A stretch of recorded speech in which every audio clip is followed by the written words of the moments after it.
Well, good afternoon, good evening, or good morning, depending upon where you are in the world, and welcome to today's DevOps.com webinar. I'm Charlene O'Hanlon, moderator for today's event, and I welcome you.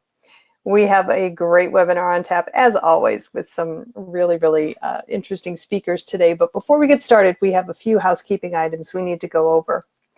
First of all, today's event is being recorded, so if you miss any or all of the event, you will be able to access it on demand. We'll be sending out an email later on after the webinar that includes a link to access the webinar on demand. And we are going to be taking questions from the audience. So if at any time during today's presentation you have a question, don't wait, don't hesitate. Use your GoToWebinar control panel and submit your questions. And we'll take, I would say about 10 or 15 minutes near the end of the presentation and go through the audience questions. All right, with that, we will kick off today's webinar, which is the 7 Deadly Diseases of DevOps. Our speakers today are Anders Wallgren, who is CTO of Electric Cloud, and John Willis, Bachagalup himself, who is co-author of the DevOps Handbook. Welcome, gentlemen. Thank you so much for joining me today. Looking forward to the conversation. Happy to be here. Awesome. All right, great. Well, John, I know you are going to kick off the conversation, so I'm going to put myself on mute and let you get to it. Yeah, thank you, Charlene. Thanks, Andres, for doing this. Thanks, Electric Cloud. One of the things I left Docker. You're not going to go through my bio. If you want to find out who I am, just Google me. But I left Docker a little less than 2 years ago. For 10 years, I was doing I've been doing this stuff for almost 40 years now. A good part of it, what I call meta skills and transformation. But for about 10 years, I was working with startups and software companies like Chef, ultimately, and Stratius, and then Docker. And I left Docker a little less than 2 years ago, and I really wanted to go back to kind of non-product and really focus on, transformation. And over a year, I learned a couple of things that I thought like I'm an expert. I wrote the DevOps Handbook. I've been studying this thing. I know all the tricks, the value stream mapping and all this stuff. And when I started just going into companies and talking to people, there were these fundamental, and now cleverly calling them diseases, but kind of archetypes that organizations just seem to have, and we don't. If you look at the slide, I say, you can't lean, agile, safe, or DevOps your way out of, long-standing organizational habits, right? That kind of inertia. And I look at companies like I can walk in a bank in 5 minutes. I can tell you what they look like. I can tell you what their 40-year-old middleware looks like. I can tell you what their IBM mainframes look like. I can tell you what their, how they're trying to use Istio and Envoy with their new Kubernetes and container infrastructure. And I know the 8 or 10 patterns that they need to get to for what we call DevOps. What I learned over the first year, and now I've been practicing in the second year, is I don't know how to get you there because there's so much people and inertia, and I think that, it's, with the human capital interacts with technology, and in the end, what I think, I've myself have learned, as somebody who's an evangelist or, somebody who wants to help transform people, right?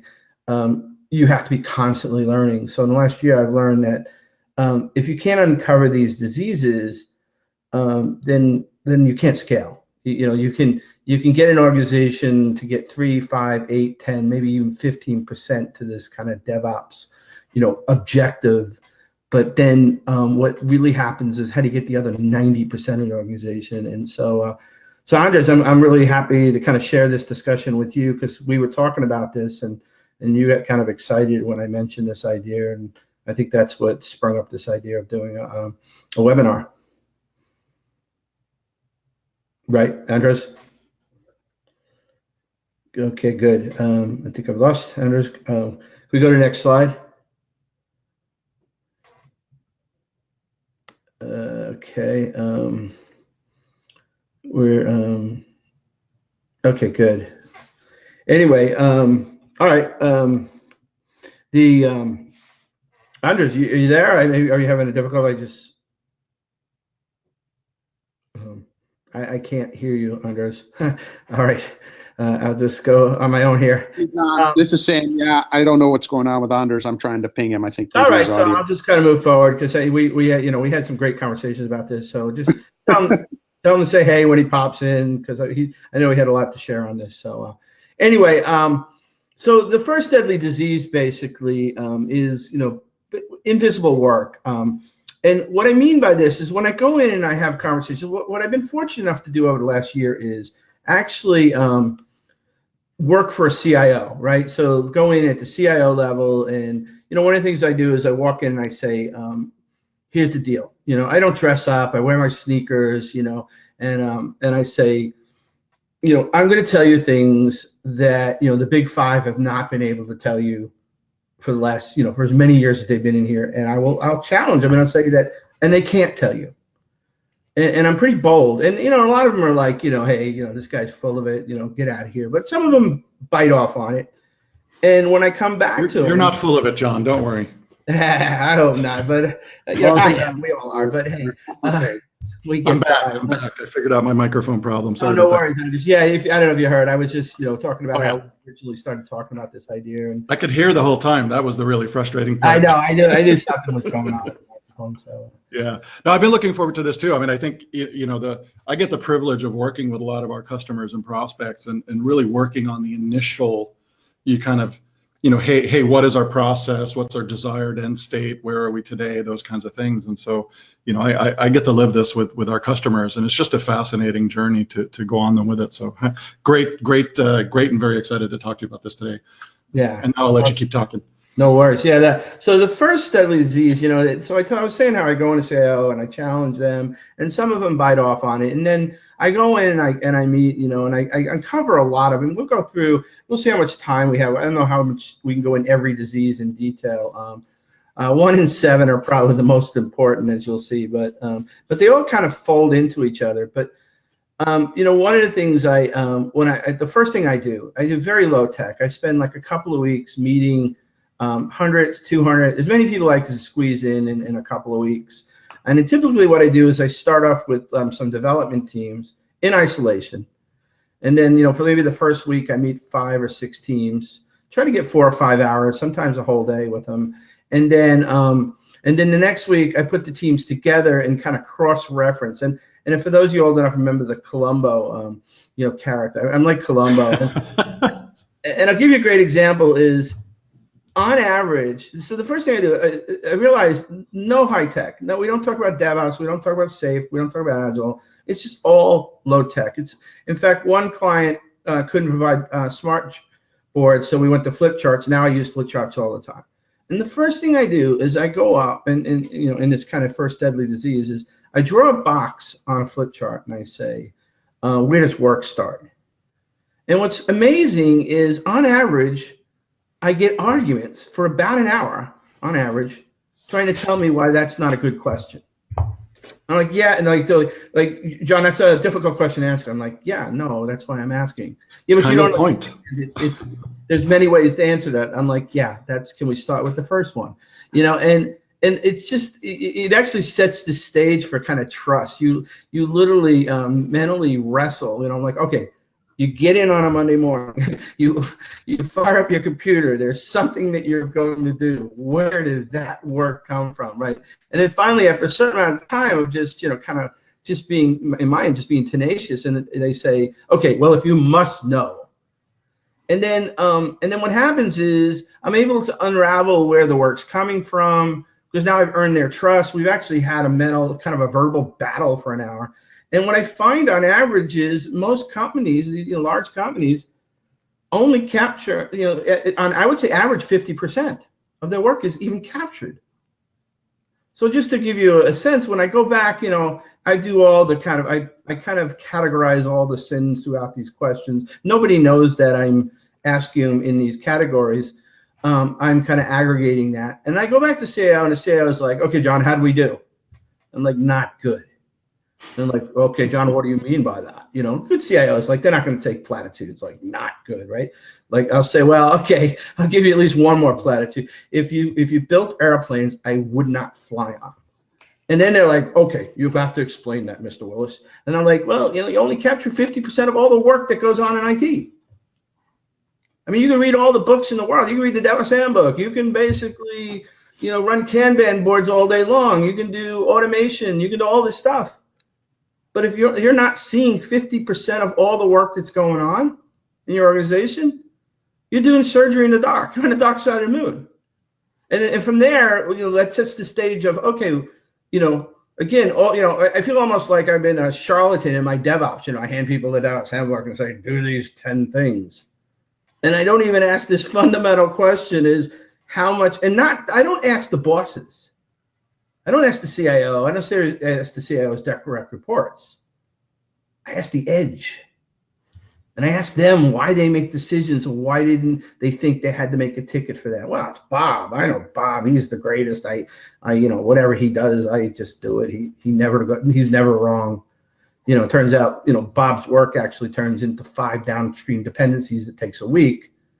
But for you thought Bob's work was only 5 minutes. Anyway, that first disease, I think, stems all the things down the road, like, how do I look for kind of notional Brents, the Phoenix Project, bottleneck Brent.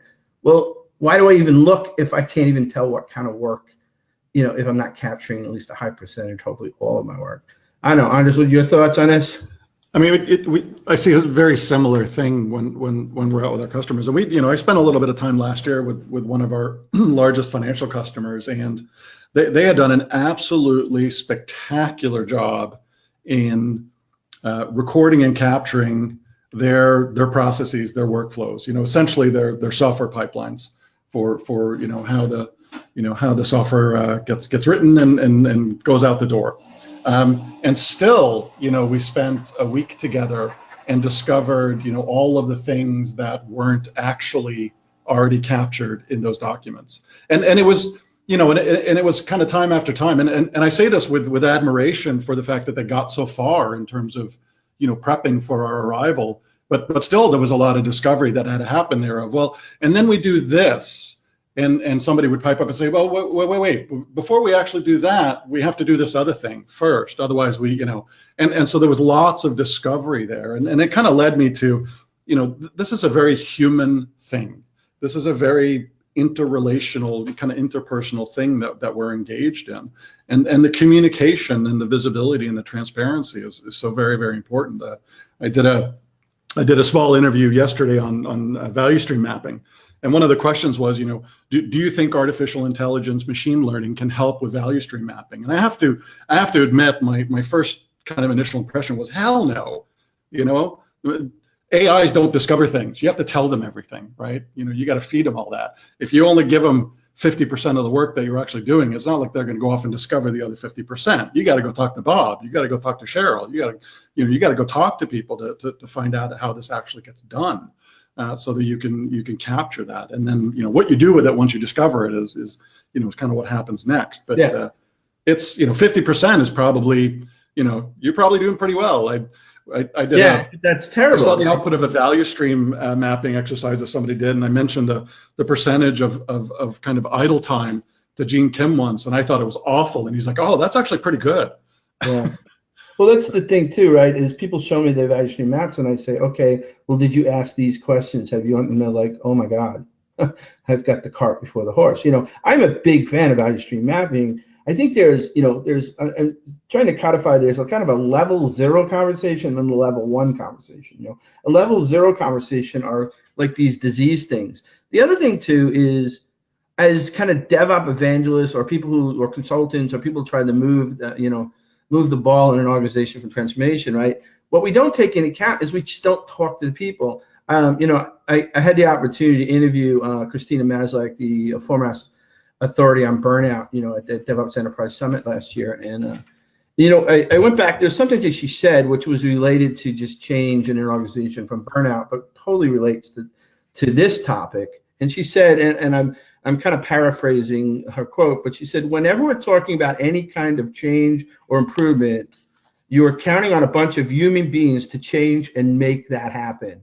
If they haven't been part of figuring out how to do it, the change efforts will be dead on arrival.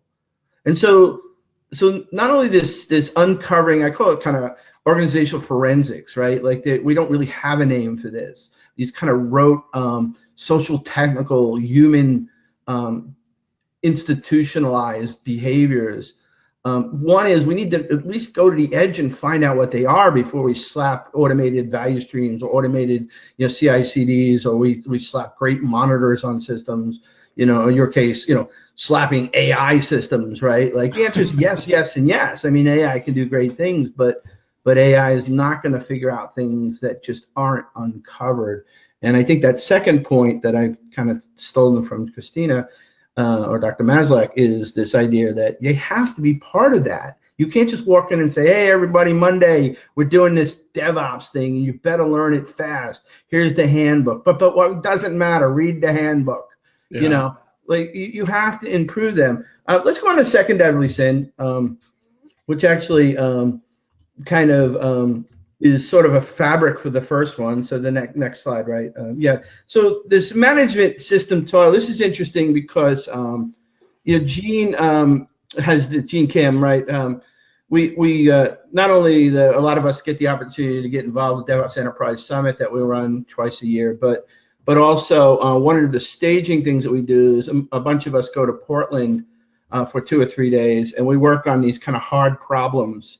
And so the output of that sometimes becomes these manuals or books, right? And this is one that I didn't work directly on, but it was one that was an output of last year's, and it's called Overcoming Inefficiencies in Multiple Work Management Systems by IT Revolution Press. But here's the thing, right? The second thing I look for when I talk to people is I've already kind of captured where the work comes, how it flows, and then you start asking like, okay, where does it come from? And some of it is drive-by, right? Somebody looks over the cube, hey, Bill, can you get that done? Some of it's email, some of it's hallway, some of it's tickets, some of it's SharePoint, some of it's, right? And then what you find is, again, going back to CIO, say, hey, you got a problem because you got about 10 different work management systems just for creating ticketing and work, right? And they're like, no, we don't. We only have one. It's Remedy. Like, nah, you got about 10, buddy. Yeah. And what you find is they just don't know that there's all this inertia, and then people don't have the context. Some people putting things in SharePoint, but they're not really contextually describing work. Some people, for certain kind of changes, are creating, kind of change tickets and Remedy. Some people are actually already moving towards a development workflow and creating Jira tickets. But the bottom line is one of the reasons you're only capturing 50% of your work is you've created a battleground of tools that are just confusing the heck out of everybody. And one of the things that I thought was brilliant in that overcoming inefficiencies in multiple work management systems is they built kind of a countermeasure. So they described this problem and then create kind of a countermeasure metrics. And one is you just basically, kind of, all right, sorry, on Monday everybody has to use Jira. But no, everything on like that doesn't work. But they have what they call kind of a strangulation. I'll just call it a ticketing strangler pattern, where what you start driving is you take all these disparate systems and you start driving them towards one system.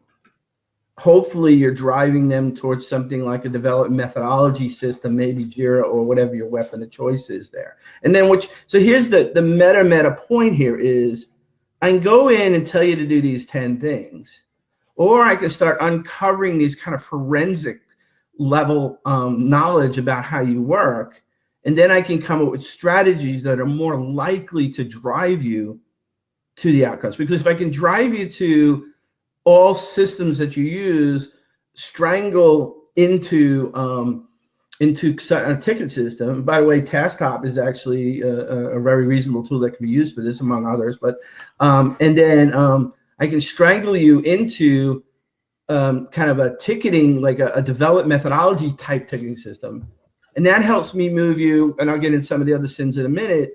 Helps you move to more of kind of a build-run team structure, where the build-run, or sometimes referred to as two-pizza team.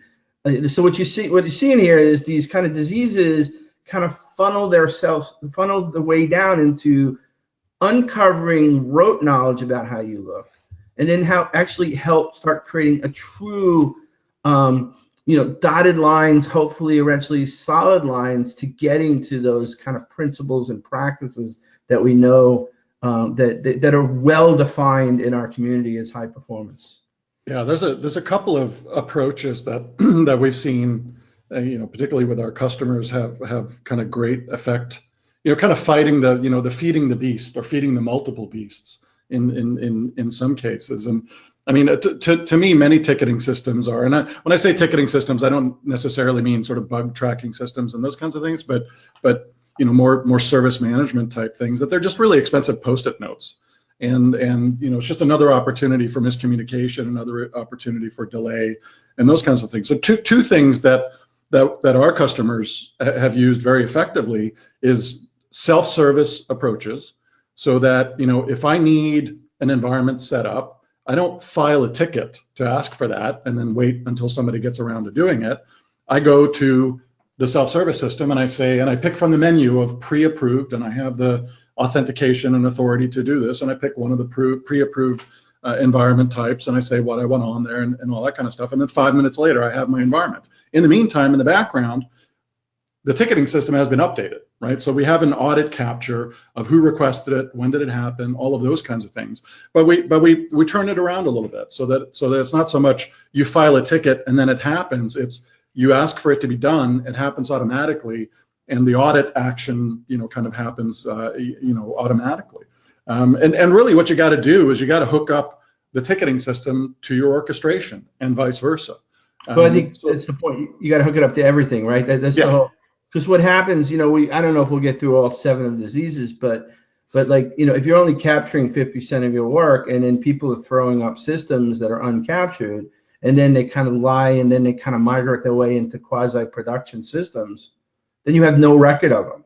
And then you can think of all the toil that comes from all these systems that are living in your big old system that have vulnerabilities, that people don't know where they are, they don't know who the service owners are, right? So in the model that you just described, request for service or self-service implementations are great, but if they stand alone and they don't all drive down to a singular ticketing system, that is your kind of, like, I know all work is captured, then whether it's a request for more storage, or it's a request for a prototype system, a POC that you're going to put up, or it's a bug or a new feature, like I have a record of all that work. So then all the other things that happen related to that, like how do you do monitoring? Who do you send alerts to when you have monitoring? Well, if you've got 30% of the systems that are running, I've talked to people that that run service catalogs, right, or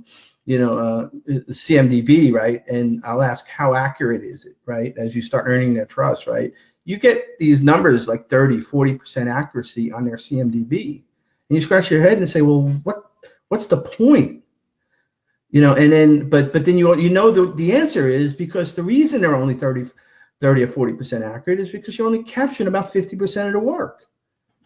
So most of the things that are going on in your system are just never captured in any way. And so when you buy like millions of dollars worth of monitoring software or observability, I'm not making fun of it. I think observability is a good way to describe this, the problem domain of understanding what your organization looks like. But if you don't know where do you send the alerts? You say most organizations you go into and you have the conversation and you ask about monitoring alerts and where they all go to. Well, they go to the people who installed the alerting system or the monitoring system. Oh, really? What do they do with it? Oh, they send them directly to trash, right? Like, how come they don't go to the service owners? Well, oh, I know. You don't have an accurate service catalog. Oh, I know, because you don't have an accurate service catalog because you only capture 50% of your work. Or they simply don't have accounts on those systems because that costs money. I mean, that's one answer I've heard in the past as well. Yeah, but I mean, but then again, going back to like if we captured all work, right? That that would get arbitrated in a certain way, right? Like if you made it mandatory that all work on all systems has to be captured, then you have to arbitrate. Like we have no money. Like you have to arbitrate. Like even open source, right? We tend to how much open source just floats through the system, and I love open source, but like that's that there's a beauty to open source and there's a cancer to open source, and the cancer is anybody can download any of this stuff and put it on our systems, put it in a test system. It becomes more reliable. It somehow moves from kind of a test and a kind of prototype system into kind of monitoring some quasi-production stuff. But anyway, let's move on to the third one, the third disease. And this is tribal knowledge, and this is kind of fun too, because in some ways you could say, well, if you read the Phoenix Project, this is Brent. But it's more about what I find is when I talk to CIOs, some of the questions I get is, okay, John, one other, after you go through a lot of things, like another question is, how do I get young talent to, I'm a financial institution in Boston, they've got some great universities here, but most of the kids either go to a startup or they go out to California, Silicon Valley to do a startup or some company out there, Facebook or Twitter. How do I capture those kids? And I said, well, we can talk about how do you capture those kids to stay, but you got a bigger problem is how do you keep them? Because when I interview, it's funny when I interview, like I said, I get to interview hundreds of people. And it's this interesting thing where you'll ask some question, well, how does that get done? And the people who have been there less than a year go, I don't know. I've been asking that since I've been here. And the people who have been there like 5 or 10 years, oh, that's easy. You go to Bob. And then people, what do you mean you go to Bob? Well, Bob, he knows how to be. Just go to Bob, right? And then if you ask some of them, I went to Bob. And you know what? I went to Bob, and he said, just give me it. And then when the young person who decided to take a chance on this financial institution instead of going to Facebook or Google, they said, I've got a minor in finance. I'm going to stay here.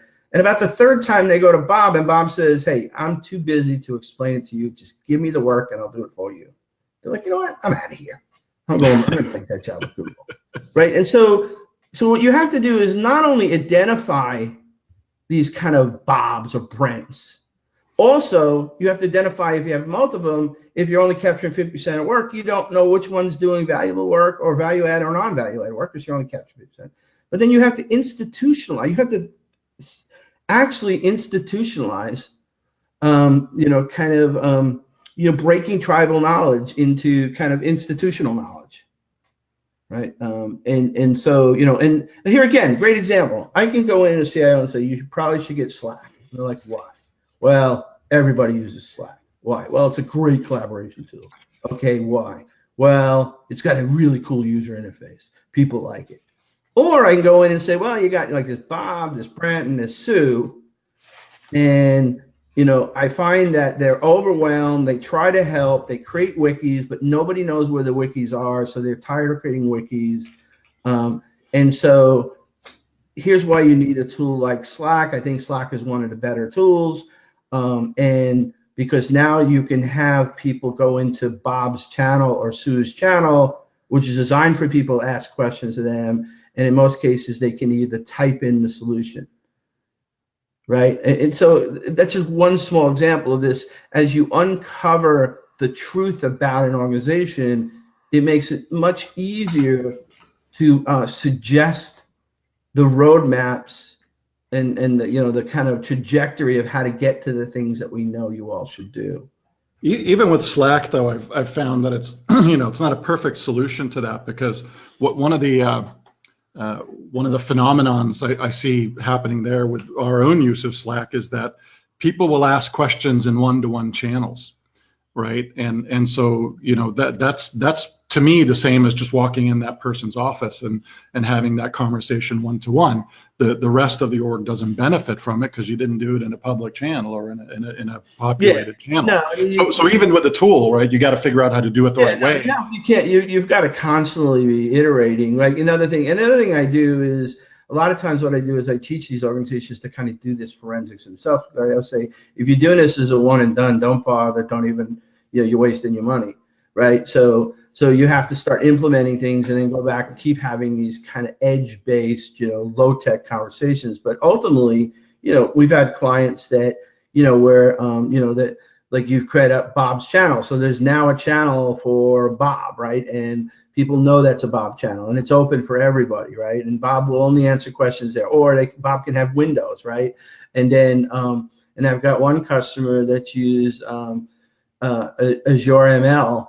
The machine learning, it's a very cheap, easy to use, and it wasn't hard for them to put in, where they were able to start taking some of those repetitive questions and actually learning and answering them already. But then back to that, back to originally when you said, like, you can use AI, or you could actually kind of start getting the human element into the system in a much deeper way, and then the AI becomes really stronger. So you're right. It's back to anything. You don't just slap tools. You have to create kind of dotted line and solid line, dotted line turning into solid line, directional advice to do the things we know are right. Yeah, and they have to be kind of living, continuing conversations and or documents. One of my pet peeves with wikis is they're often out of date. That's the way we did it 6 months ago or 18 months ago. But since we've changed, and maybe it's in a trivial way. Oh, we run with this argument now instead of that argument, or on this machine instead of that machine, or sometimes it's more fundamental. But oftentimes the old information is still there, and you go find it, assuming you can find it on the wiki, and it's out of date. So that's one of my pet peeves with that. Which So don't use the wiki at all. I think that's probably not what I'm saying, but no, and in fact, that's the point. Is when I interview people, that you find is, oh, there's a wiki out there. Like, where is it? Like, you hear about all these wikis when you interview like hundreds of people that maybe 3 people in each cluster know about, right? And the whole idea of like tying Slack with a person like Bob who knows this kind of stuff, then the wikis become effective because now it's kind of it's sort of a self-balancing system. But let's move on because it looks like we're chewing up a lot of time. Yes, let's indeed. quickly look at like a couple more, Deadly Sin 4, misalignment of incentives. So this one, this is our classic where we basically, we have different teams, they're siloed.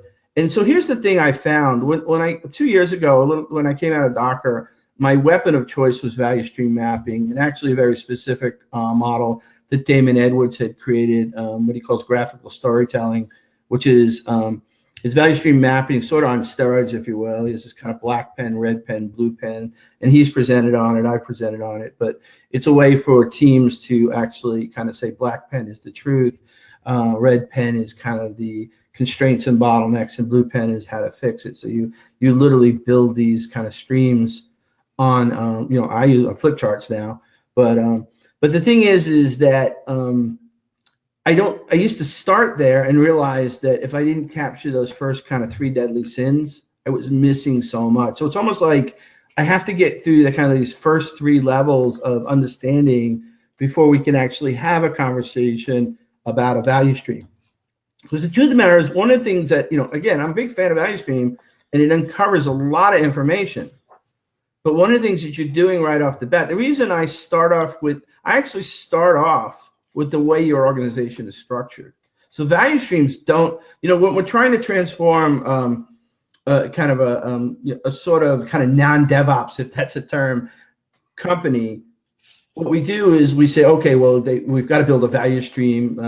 We're doing value stream mapping, so I need you to pull people from different teams that deal with this value stream and get them together and actually start asking questions. And the problem is there's so much you lose in learning from that. Because what I actually want to do is start targeting the teams the way they're already structured and siloed.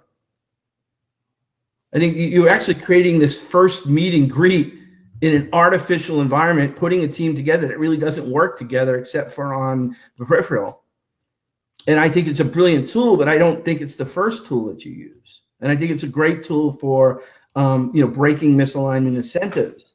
But my main point is, the first thing I want to do is I want to talk to all the people, or not all, but subset of people in the organization, the way they're structured right now, because I want to learn. I put them in the value stream map, and I got a little bit of infrastructure, and I got development in there. One of the things I'll never hear is, this is a classic one I hear, where the development team tells me, well, infrastructure always gives us half of whatever we ask for. Disk space, memory. I'm like, why? This is 2019. Why are we actually bartering on disk space and memory? And then if that's the case, why aren't you asking for twice as much as you need? And why don't we start? Well, that's the game, right? Well, the game is when you talk to the development team, there's all this frustration about resource allocation and how they feel like they manage systems that bring in $1 billion worth of revenue, and they have an infrastructure group from their mind that are treating them like babies. And then when you get the infrastructure group in a meeting, I don't want the first time before I talk to them to all be in one room like a kumbaya. What I want to do is I want to talk to the development team and hear all their constraints. And then day Thursday, I talk to the infrastructure team, and I say, hey, do you think there's any resistance or constraints or tensions between the allocation of resources from some development teams? Oh, absolutely not, never. I'm like, really? Because sometimes I hear when they ask for certain resources, you give them half by default. Of course we do. They're idiots, right? Like, you're never going to hear that in a value stream mapping discussion, right? And that's just one of hundreds of examples of, one team saying it takes 1 hour, one team says it takes 8 hours. And then, and that's why I say in the second week, we put the teams together. I'm like, hey, I got to ask. You say it takes 1 hour. You say it takes hours. Help me understand this, right? So my main point is here, an incredible tool for misalignment sentence is value stream mapping. And, what I practice is graphical storytelling. But I think starting here is dangerous. I think it's about uncovering truth. And I don't think you get to the level of truth without getting through these kind of fundamental 7 sins. You want to just pop on real quick, because I think we're already jumping. Yep. Go. Yeah, I was just going to say my favorite illustration of misaligned incentives is the old Dilbert strip where they talk about bug bounties, and the one engineer kind of creeps off into the back and says, "Ooh, I'm going to write myself a new minivan this afternoon because they're going to be bug bounties." So, there you go. Or my other favorite one, which is actually quite real, which is MBOs around ship dates. Because, of course, the ship date is the most important feature of a piece of software. Well, that's the thing. Again, when you have these conversations, I can go tell you, well, I don't think MBOs work, or I think KPIs are kind of reaction or subjective measures of truth, right? I can go through that, or I can spend a couple of weeks with your people and have them explain to me how it doesn't work, right? But the fifth deadly sin, incongruent organizational design. This one's pretty easy, and again, I'm going a little fast now, but this is the one where you literally can start. This is where you start like looking at like Conway's law, and I'm not going to go through Conway's law now, but about how your kind of organizational design is actually is put you in a position to produce software and service in a way that you might not be desired. So now you have this opportunity as you're uncovering and finding how people really work together. Are there kind of matrix-like organizations? Are they really? Does management think they're not, but they really are matrix? And again, you only find that when you edge, and then you can start working your way into this kind of notional, like moving from I shape to T shape to E shape, and then ultimately, this is a great segue point for funneling the ideas of transitioning into kind of build run teams or two pizza teams. And so now we go all the way back to the deadly sin 1, where we're trying, or 2, where we're strangle patterning everything into kind of development methodology, JIRA tickets. And then here now we're actually helping you based on how you look from the way your people tell me how they look, not the way you tell me, CIO, or your executive team tells me. It's how the people who work in the edge tell me. Now I can help you actually architect how to get from kind of stranglehold pattern on your work manager systems into build run teams, so you can actually start moving in more of these patterns that are high performance. Yeah, my I was going to say favorite example. I wouldn't say it's a favorite, but my best example of kind of incongruent organizational design, and it also dovetails with misalignment of incentives, was I once worked for a software company where for a period of time, the QA organization reported to the CFO. And mind you, this was back in the day before Sarbanes-Oxley, so you often recognized revenue the day you shipped product. So talk about screwy organizational design and having poor incentives when it comes to doing the right thing. That did not work well, and was no, that's a great example of a Conway's, but it's even like I was telling you the other day, right? I've recently the Equifax congressional review came out, so that where they actually. And I went and read that after you pointed it out. Yeah, and we could have fun just going over that in a whole webinar by itself. But one of the things that is blatant example of Conway's law is the CISO reported to the chief legal officer, not the CIO. And at one point during the testimony in there, they asked the CISO, chief security officer, when you found out that private identifiable information, PII data, was basically compromised. How come you didn't notify the CIO? And she said, I just didn't think of it. And that, like, you could see the Conway's law, like the fact that she reported to the chief legal officer, she didn't feel like she was responsible had she worked for the CIO. And that's just an example. And one other last thing, I think also in incongruent organizational design, you can get where you start talking about kind of market-oriented. We talk about this in DevOps Handbook. And then even the discussion about how you do your architectural design of your software and services and microservices. I want to bang out the last two, because the last one is probably the most important of all. And we know we're coming up on the hour. So 6, managing complexity. I'm just going to say that my weapon of choice here is improvement kata, mostly coming out of Toyota and mostly coming out of Mike Rother's Toyota Kata book. Improvement kata is really just, if you think about all ways to think about complexity, the way I think the kind of single way in my mind that you deal with complexity, whether that's blamelessness or it's how do you deal with complex systems that have all emergent properties, is and this is very simplistic because we're running out of time, but it's applying kind of meta skills of scientific thinking or scientific process. Best described by Deming through Plan, Do, Check, Act.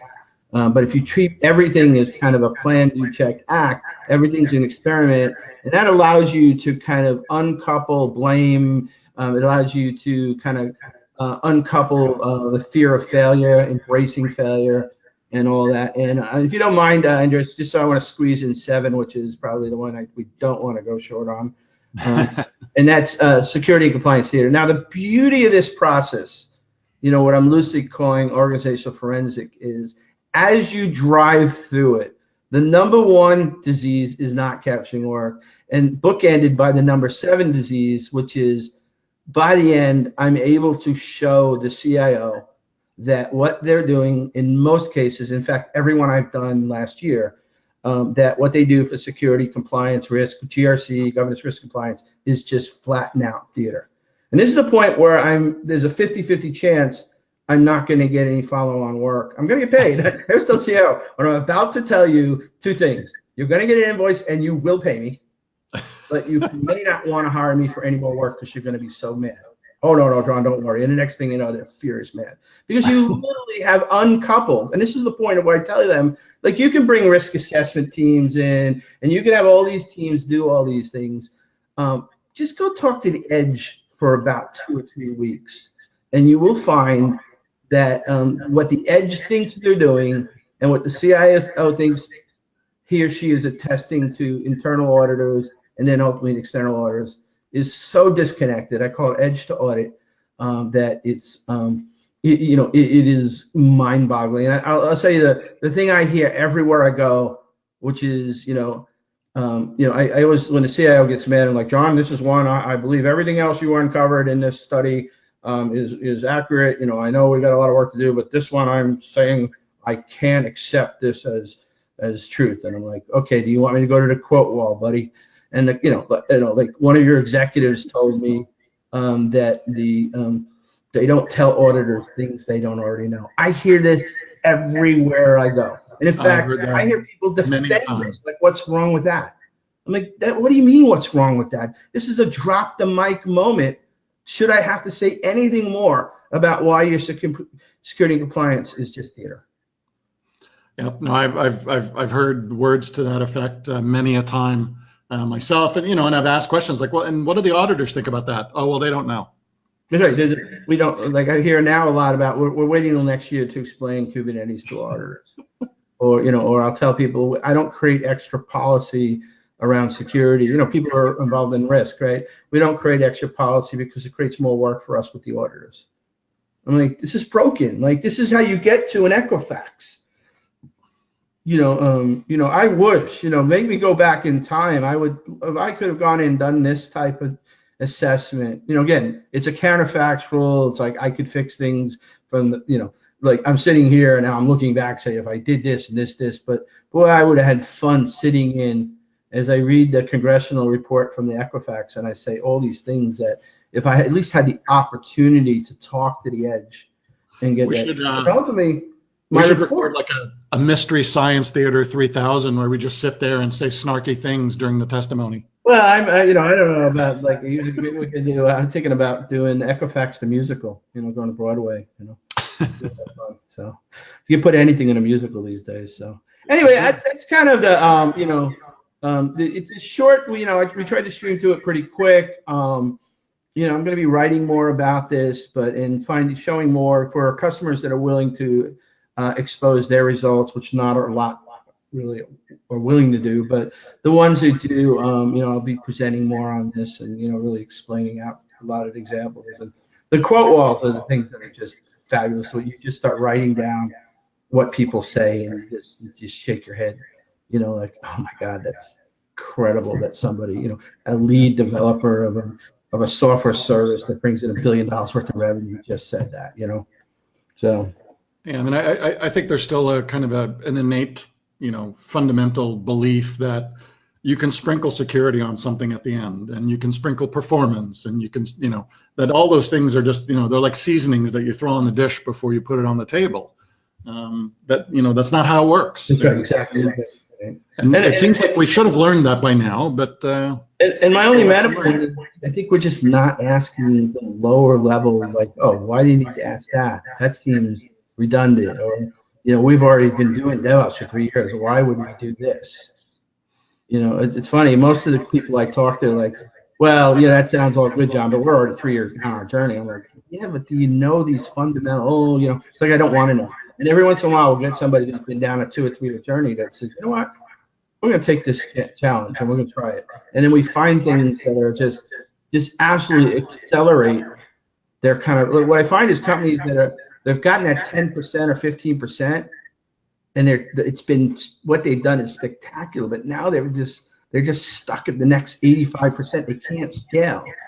And my hypothesis, and I'm starting to get some good anecdotal evidence around this, is that unless you go deeper in your discovery process, and I'm calling 7 deadly diseases, that there is a brick wall somewhere that you won't be able to get over until you unravel some kind of institutionalized things that just can't be in a handbook. I mean, no handbook is going to describe the scenario of one team saying it takes 8 hours and the other team it takes 1 hour.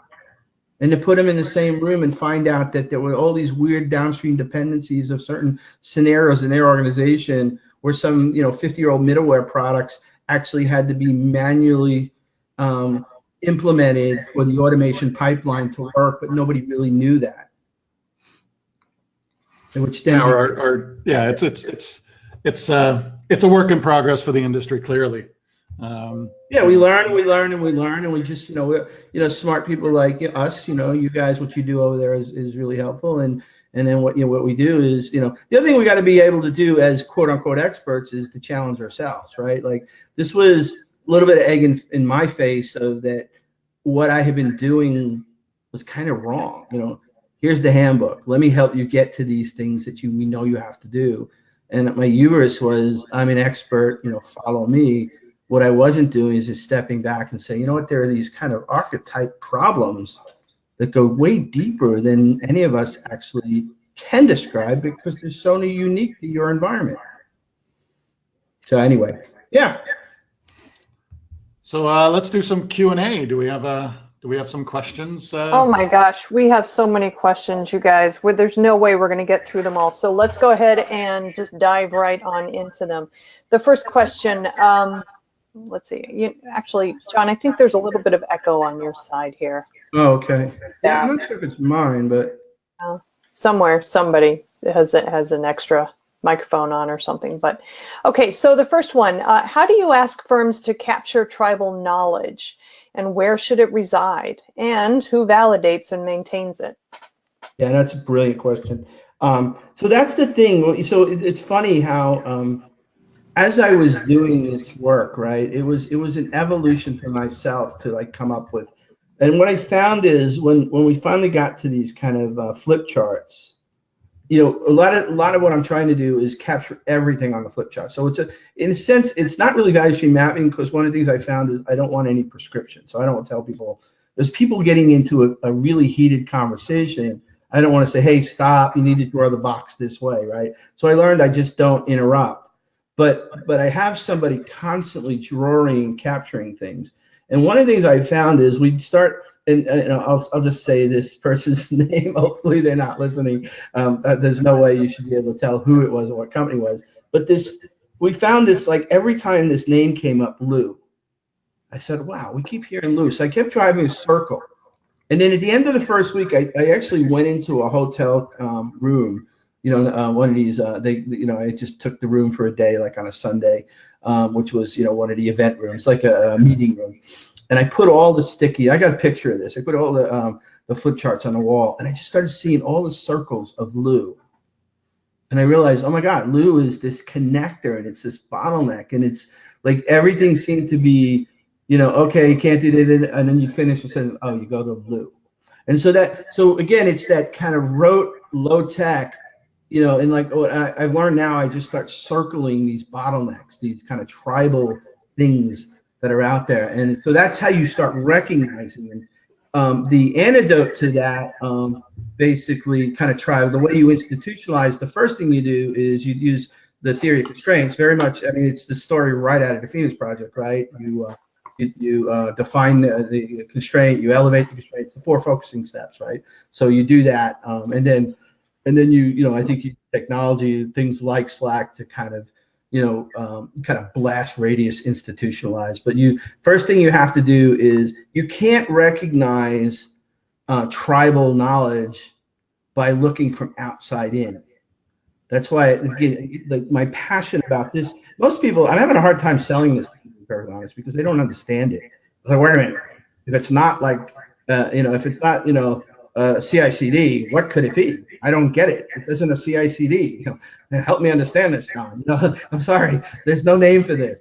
But the only way you uncover the true knowledge of where these things are, these pockets of tribal knowledge, and usually they're people, is you have to go talk to hundreds of people on the edge.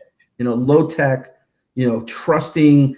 Don't come in throwing handbooks at them and talking about safe and lean and agile, and you don't know the principles about, I stay away from that stuff as far as I can, just to get people to trust me and open up. Great question. Yeah, I mean, in some ways, it's more about facilitation than it is about, prescription. I agree. Just getting the truth, right? That's really what it is. All right, then.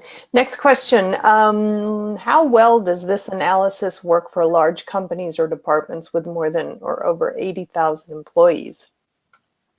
Yeah, we've done. I've done ones that are like 30,000, and you take it at pieces. One of the things I sit down is the answer is it works well, but you have to be kind of surgical on, the thing is, usually I'm doing these in 3 or 4 week engagements. Most people don't even want to bite off on more 4 weeks. Now, what happens, sometimes we've had repeat, like, okay, I love that, let's try it bigger.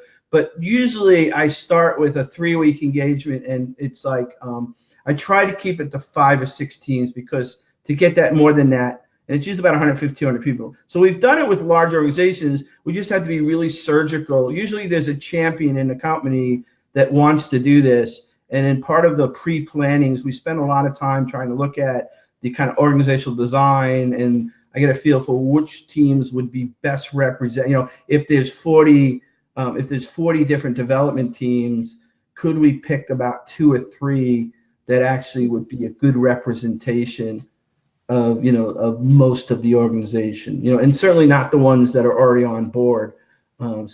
So again, it's your answer is right. It's harder with the larger organization, but you have to start somewhere. And most people aren't going to ask me to come in for a year, and I don't have the time to interview 80,000 people. I can't do one company. So what I do is I try to come in and bite off like 5 or 6 teams. And the other thing I try to do is I want to get in and out, because I'm really not building a large service organization. I want to basically teach you how to do it yourself and how to keep. It becomes a train the trainer, or train the apostles kind of a thing. I've got myself. I've got a couple of people that I'm trying to bring on board to be me, but like I don't ever see us being like an army of people that do this, because it just wouldn't work. You have to have that kind of personality and trust and horizontal knowledge. I mean, one thing I know what an IBM mainframe application looks like. I know what a TIBCO system looks like, and I know what a container with Istio and Envoy looks like running on Kubernetes. Right? So I earn a lot of trust in a lot of different ways, and it's hard to find people. I'm not saying I'm a genius or anything, but it's hard to find somebody who can gather that much trust with a horizontal audience that quick. Okay, we have about 5 minutes left to the top of the hour, and we have a great question here that I really want to try and get to before we close out today's webinar. So I want to go ahead and move on to that one. If much security is theater, how do edge folks contribute or recognize quote unquote real security to shape policy to avoid Equifax events? Security cuts productivity, but requires domain expertise. So you're not arguing to remove security. So what are you arguing? Well, first off, I'm not arguing. I'm basically spouting truth that mostly the edge, when you talk to them, know that the processes that have in place are just theater. Example, you interview somebody who basically creates a change request, sends it to cab, and they tell me, somebody who does payroll, and they say, you know what, I'll put all my they're PDFs that are 3 and 4 years old. Nobody even looks at them. I put them in. It's a joke. I don't even change the dates. But if it's going to the cab and it's gonna and payroll's not gonna go out tonight, and I gotta wait for the cab, I know how to backdoor and put it in. You hear all these stories of people that either think it's baloney and they play the game. The other problem is that what you find is, and again, it's the people that tell you this, that most of the security that they see from a reporting all the way up from like where we've got all green here on our audit is that it's just a subjective. It's not objective. They're not objective measuring. They're subjective measures. The cab is a proxy. It's a human to human. It's a subjective. I as a human tell you that this is what it's going to affect and change. You as a human review this or have a CAB board, advisory board that reviews this, and you accept human to human that that's going to be okay. And then you approve human to infrastructure to say, this is, we think this is safe to put in. We've approved it. Infrastructure looks at it or as part of the CAB and says human to human, right? It's a completely subjective implementation, as opposed to something that would be in the supply chain, that would be everything that happened, the control points. And the point is, and then the thing about like there's the myth that it's security, it's secure or speed, is a myth, and we debunked that myth with DevOps, and it's the same rationale that you can have both. You can have speed and be more secure. That's what the DevSecOps movement is really all about. Working on a DevSecOps handbook laid out later this year with James Wickett, Shannon Leitz, and Ernest Mueller. And so the myth, that is a myth that you can't have security and speed. That security is going to slow down developers. That is a myth. Just like it was a myth that you couldn't have speed and resilience. We've proven with DevOps that that's a myth, and it's the same myth in security. Okay. All right. We have 1 minute left, and we have one really awesome question I want to close out with. So let's see. So we don't seem to do much to develop those Bobs and Brents you identified as holding the critical insights about how things work. This seems to be a common problem across the industry. So if you were to advise a young person who wanted to develop into a Bob or a Brent, or Betty, what company or role would you tell her or him to join or take? Well, I mean, I think the first point is you don't want to be a Bob, Betty, or Brent, right? In the sense the way we think of it traditionally, right? That you are this enclave of tribal knowledge, right? That's everything that's been wrong about our industry for 50 years. Right? Yeah, you don't want to be the information bottleneck. Right.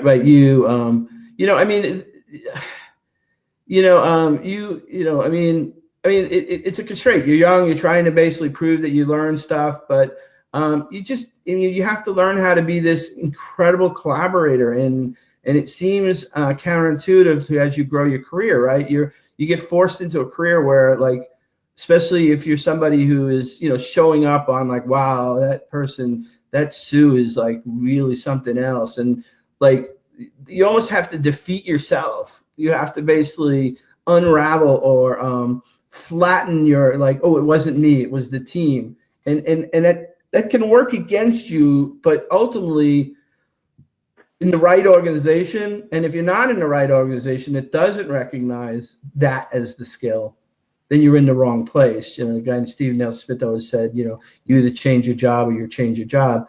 So you want to be that person who is the enabler, who is the person who helps train, who basically spends the time to figure out how to help people. And in a lot of cases, in institutionalized companies, you might not get all the credit for all those things. But ultimately, in the right place in the right time, you will shine, because I would very simply say just go work at a small startup, because there aren't going to be many people that are responsible for all the things that need to be done. You're going to know all of them and sit next to them. Yeah.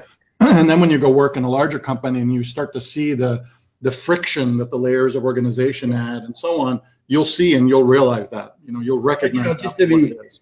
Just to be fair, I mean, not everybody, you know, I mean, I've been an entrepreneur my whole life, right? But that's not an easy pill for everybody to swallow. Just go to a startup, right? A lot of people feel very comfortable going to large institutions, large bonus plans, large insurance plans. I mean, a lot of those things aren't really paying out for a lot of people. But the point is, you know, I think it's a little bit of us to say, you know, I mean, I think you're right. Startups teach you really well how to, like, you know, everybody has to pick up, you know, if the trash ain't getting put out at night, you know, exactly, and you're the last one in the building, you put the trash out. like that's how it works, you know. But I mean, if you are somebody who doesn't feel comfortable jumping down to, you know, a lot of people come to me for career advice, and the first question I ask is, what's your propensity for risk and tolerance for? And a lot of people, big name people we know in our industry, will tell me, I won't work for a company that is less than, say, this revenue. And so for young people who are going to have that kind of motivation to stay with a big organization, I'm just saying there's sort of it's sort of a catch-22, but you will wind up better in your career if you always point your true north towards the collaboration. If you don't do it while you're young, it's probably going to be harder to do later on. I don't disagree. I mean, again, I'm just being fair. You know, I'm like, I can turn my John Willis flag on and say, go do a startup. Come with me. I'm going to do another one. You know, but I'm just trying to be a little fair. All right. Well, unfortunately, we're going to have to stop now because we're already 3 minutes over. But I do want to thank everybody who did submit questions, and I apologize if we didn't get to your question, but know that the folks at Electric Cloud and John will be getting a copy of all the questions that came in. Okay, so. Yeah, we'll take a shot at all those, yeah. Great. So also want to thank everybody for joining me today, and just a reminder that today's event has been recorded, so you will be able to access it on demand if you didn't hear all of it, or if you just want to listen to it again. The webinar is also going to be on the DevOps.com website, so you can always check it out there. It'll be under the webinars/upcoming part of the website. And while you're there, check out our other webinars. We've got a ton of them. John and Anders, thank you both for taking the time and giving us such a great presentation. I appreciate it. I know the audience did as well. And everybody, this is Charlene O'Hanlon, and I'm signing off. Have a great day.